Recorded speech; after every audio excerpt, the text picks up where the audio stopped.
बिस्मिल्लाहिर्रहमानिर्रहीम। स्टूडेंट्स, आज का जो हमारा टॉपिक है वो है balancing chemical equation by MATLAB.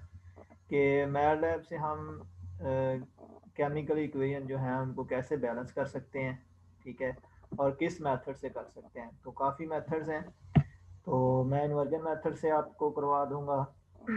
इसको रिड्यूस एशेलन फॉर्म से भी हम कर लेते हैं, ठीक है, क्रैमर से भी कर सकते हैं और यूजिंग गॉस सीडल से भी कर सकते हैं, ठीक है।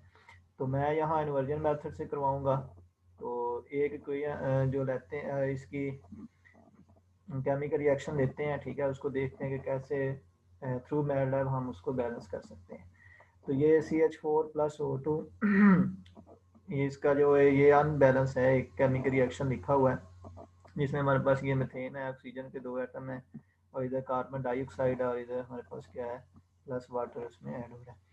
अब इसको हम कंसीडर कर लेते हैं जी, यहाँ कोई कांस्टेंट आएगा, ठीक है, बैलेंस करने के लिए कोई ना कोई इसमें यहाँ कांस्टेंट होगा, उसको हम कह देते हैं जी x1 है।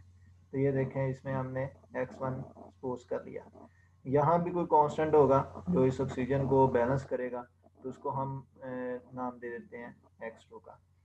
और राइट साइड पे हमारे पास जो फर्स्ट एक्सप्रेशन है उसमें हम उसको नाम दे देते हैं जी x3 का। और नेक्स्ट जो हमारे पास वाटर है उसको जो बैलेंस करेगा कोफिशिएंट, उसको हम दे देते हैं जी x4।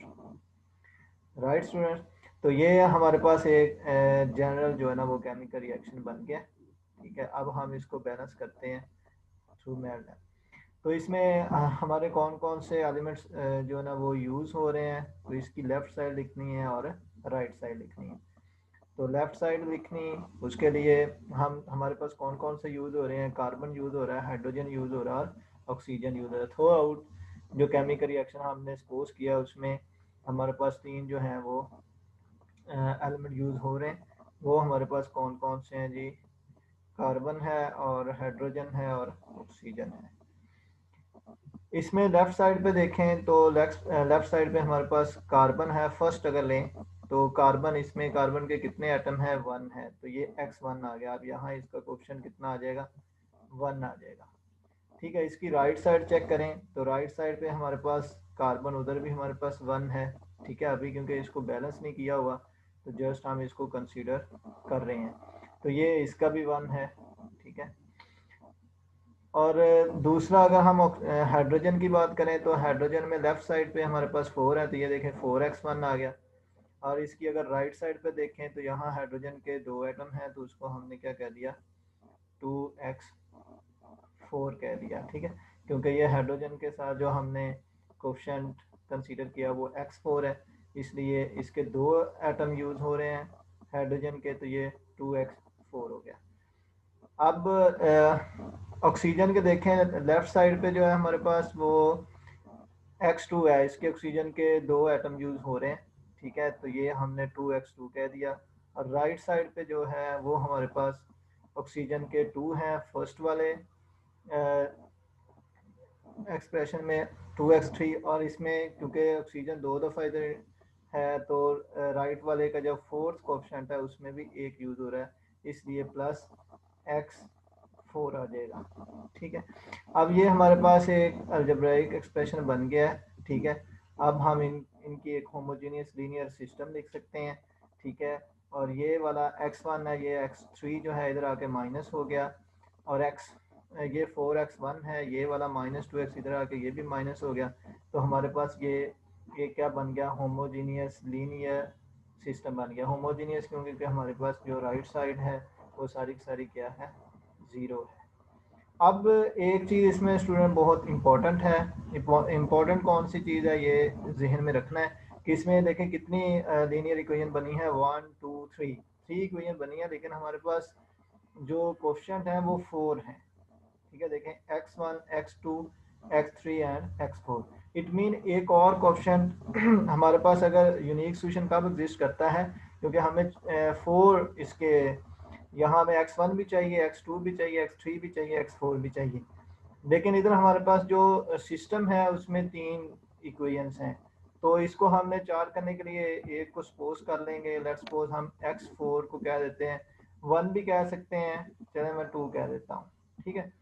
2 कह लें, 3 कह लें, ये अपनी मर्जी से खुद ये आर्बिट्रेरी है। क्योंकि अगर हमारे पास अगर 10 यहाँ लीनियर इक्वेशन हो और इसमें 11 जो हमारे पास क्या हो वेरिएबल यूजर हों, तो नेक्स्ट वाला जो वेरिएबल होगा 11 वाला उसको आप कंसीडर कर लेंगे, चाहे आप यहाँ 5 कंसीडर कर लें, 1 कंसीडर कर लें, ठीक है, वो आपकी मर्जी है। चलें जी मैथ लैब पे चलते हैं, इसको कैसे सॉल्व करना है थ्रू मैथ लैब, इसका क्या आंसर आएगा और ये इक्वेशन हमारी कैसे बैलेंस होगी। ये हमारे पास मैथ लैब, क्योंकि मैंने इसको ओपन करके रखा हुआ है, ठीक है, इसमें हम क्या करते होते हैं, सबसे पहले CLC लिखते हैं, ठीक है, CLC, उसके बाद क्लियर और के बाद हम क्या करते हैं जी, इसमें मैट्रिक्स A लिखते हैं, ठीक है। मैट्रिक्स ए हमारा कौन सा होता है, जो कोफिशिएंट का मैट्रिक्स होता है। इधर हमारे पास कोफिशिएंट का मैट्रिक्स क्या आ जाएगा, ये x1 है, उसका कोफिशिएंट 1 है, x2 यहाँ 0 है, x3 यहाँ -1 है और x4 यहाँ 0 है। इस तरह मैंने इसको लिखा है, ये ए मैट्रिक्स लिखा 1 0 -1 0, नेक्स्ट भी इसी तरह मैंने लिख लिया 4 0 0 -2, और नेक्स्ट जो है वो जो थर्ड इक्वेशन है वो यहाँ लिख दी 2 -2 एंड -1। और नेक्स्ट वाली जो लास्ट है जिसको मैंने सपोज किया है, उसमें x1 0 है, x2 0 है, x3 0 है, क्योंकि मैंने x4 कंसीडर किया है, ठीक है, 4 वेरिएबल, तो उसमें x4 इक्वल टू यहाँ 1, x4 है क्योंकि उस x4 का जो कोफिशिएंट है वो क्योंकि 1 है, तो वो मैंने किसके इक्वल कंसीडर किया हुआ, उधर 2 के इक्वल कंसीडर किया है। तो b हमारा क्या होता है स्टूडेंट्स, b हमारा राइट साइड होती है, ठीक है, तो इसकी राइट साइड क्या है 0 0 0, और ये साथ में क्या आ जाएगा 2 जो हमने कंसीडर किया है। तो इसी को मैंने एज इट इज इधर जो है ना वो मैथ लैब में लिखा है, ये 0 0 0 एंड 2। अब हमने इसमें क्योंकि हमें x की वैल्यू चाहिए, x1 x2 x3 and x4, तो हम इन्वर्जन मेथड लगाएंगे, ठीक है, इन्वर्जन। तो इन्वर्जन मेथड मैंने इधर लिखा है क्योंकि ये याद रहे कि हम इसको इन्वर्जन मेथड से कर रहे हैं। तो इन्वर्जन मेथड का फॉर्मूला क्या होता है, वो हमारे पास x होता है इज इक्वल टू, हम a का इन्वर्स फाइंड करते हैं और a का इन्वर्स जो है उसको मल्टीप्लाई कर देते हैं b के साथ, ठीक है स्टूडेंट। ये देखें मैंने b लिखा है क्योंकि ये a का इन्वर्स फाइंड करेंगे, ये मैटलैब खुद ही a का इन्वर्स फाइंड करेगी और b से मल्टीप्लाई करने के बाद हमें एग्जैक्ट सॉल्यूशन इसका जो ना वो प्रोवाइड करेगी। चलेंगे इसको लिखते हैं, रन करते हैं, यहाँ से क्या आंसर करते हैं। हाँ जी, ये देखें उसने इसको विदिन 2 सेकंड आंसर दे दिया है 1 2 1 2। तो हम इसको इजीली लिख सकते हैं कि हमारे आंसर क्या है, x1 हमारा कितना है 1, x2 हमारा कितना है 2 एंड x3 हमारा कितना है 1। तो इसको इसमें लिख के देखते हैं क्या है कि हमारी जो कंसीडर किया है वो इक्वेशन हमारी बैलेंस हुई है कि नहीं। तो ये इसका उसने आंसर कितना दिया है 1, यहाँ कितना आंसर है 2, यहाँ फिर कितना है 1 और यहाँ फिर कितना है 2।